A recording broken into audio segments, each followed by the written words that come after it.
ఏవండి, నాకు ఒక స్మాల్ డౌట్. ఆహా, ఏమిటో అడుగు.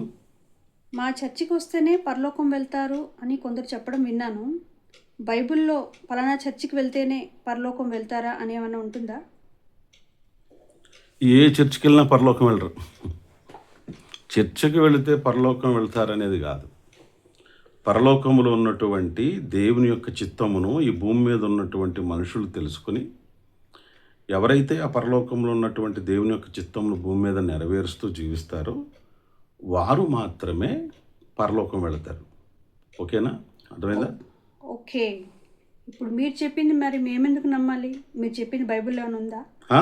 ఖచ్చితంగా. నేను చెప్పింది ఖచ్చితంగా బైబిల్లో ఉంటుంది. బైబిల్లో లేనిది అసలు మనం చెప్పంగా. చదవండి మీరు కావాలంటే. మత్తయి సువార్త 7వ అధ్యాయము 21వ వాక్యాన్ని చదవండి. చూడండి ఏముందో.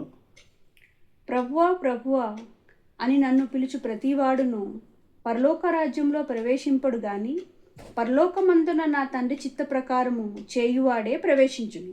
చూడండి ఎంత క్లియర్గా ఉంది. ఏముంది? ప్రభువా ప్రభువా అని పిలుచు ప్రతివాడు పరలోకంలోకి వెళ్ళాడు, ప్రవేశింపడు. మరి ఎవరు ప్రవేశిస్తారట?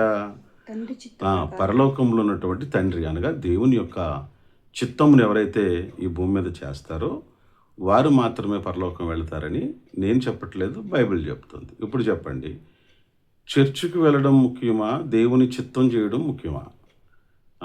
చర్చికి వెళ్ళడము ఎంత ముఖ్యంగా భావిస్తున్నామో దానికంటే కూడా దేవుని యొక్క చిత్తమును చేయటం చాలా ప్రాముఖ్యమైనది. పరలోకం ఎవరైనా వెళ్ళాలనుకుంటే ముందు దేవుని చిత్తాన్ని తెలుసుకుని దాన్ని చాలా జాగ్రత్తగా ఈ భూమి మీద నెరవేర్చేవారిగా ఉండాలి. ఓకేనా? అర్థమైందా? ఓకేనండి, బాగా అర్థమైంది ఇప్పుడు. Okay, thank you.